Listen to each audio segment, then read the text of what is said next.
Rancangan peraturan daerah terkait pembangunan gedung akhirnya rampung dibahas setelah hampir 2 tahun lebih digodok dan dibahas di tingkat pansus. Raperda yang sempat tertunda lantaran adanya peraturan turunan baru dari pusat tersebut menjadi pengganti dari izin mendirikan bangunan IMB, yang perda pembangunan gedung akan menjadi acuan hukum bagi masyarakat yang ingin mendirikan bangunan.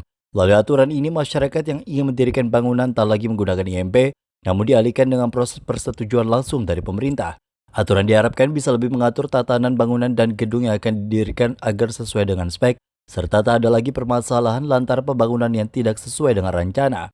Partai BG bangunan gedung sudah finalisasi dari pasal per pasal. Kita dari pasal 1 itu dari pembukaan sampai pasal 177 pasal yang kita bahas. Dan ini juga memakan waktu yang begitu agak lama juga.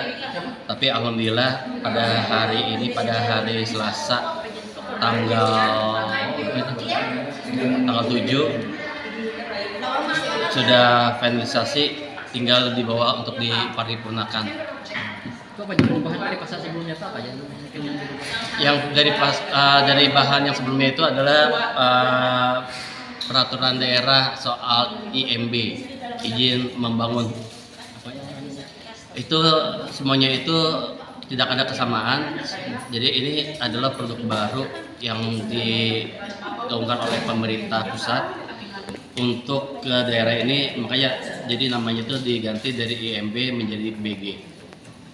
Ada sanksinya kan? Sanksinya itu adalah sanksi administratif. Yang jelas ini waktu pas di IMB itu adalah sanksinya itu sanksi pidana, tapi sekarang ini sanksi administratif sampai ke pembongkaran gedung. Jadi kalau tidak sesuai dengan ini bisa sampai dibongkar? Iya, dari pertama itu dikasih peringatan pertama sampai penyegelan sampai pembongkaran. Raperda ini, raperda bangunan gedung ini pada saat ini sudah tahap final ya, sudah selesai sekarang untuk memasuki tadi arahan Pak Ketua Pansus sudah kita quorum bisa untuk masuk ke dalam paripurna.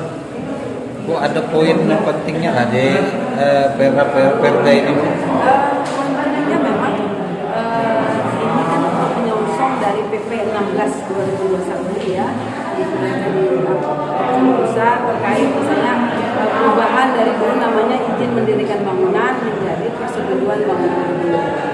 Nah, jadi memang ada dua titik poin yang menjadi perhatian kita bersama untuk melaksanakan itu adalah terkait dengan fungsi bangunan gedung tersebut maupun nanti keandalan. Keandalan itu bukan hanya kita berbicara di PBG ini terkait dengan administrasi saja, tapi adalah fungsi dari gedung tersebut dan juga untuk keandalan.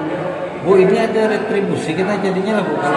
Sama kayak IMB sama kayak IMB, tapi dulu kan ada retribusi, PBG juga ada retribusi. Ada besarannya nggak Bu? Sudah ada, sudah juga masih disusun ya. Sudah masuk perda ya, sudah masuk perda pajak dan retribusi sudah masuk. Oh, jadi berapa besarannya Bu? Berapa? Banyak, masing-masing rinciannya ada. Nah Bu, punya ada perda ini orang anak bangun gedung ya, bagaimana harus? Ya, pasti mengikuti aturan yang persetujuan bangunan gedung. Misalnya yang pertama mungkin terkait dengan keterangan tata ruang ya, keterangan rencana kota ataupun KPR gitu, seperti itu. Baru nanti setelah itu keluar, baru masuk ke SIM-BG-nya, gitu. Sistem informasi bangunan gedung yang pada saat ini dikelola di bidang di bidang Wasbang. Sementara sesuai dengan hasil finalisasi yang dilakukan Pansus dan beberapa kedinasan terkait dari pemerintah Kota Banjarmasin, Raperda pembangunan gedung memuat sebanyak 177 pasal dengan ada aturan beberapa sanksi untuk para pelanggar. Ada Anwar, Duta TV Banjarmasin.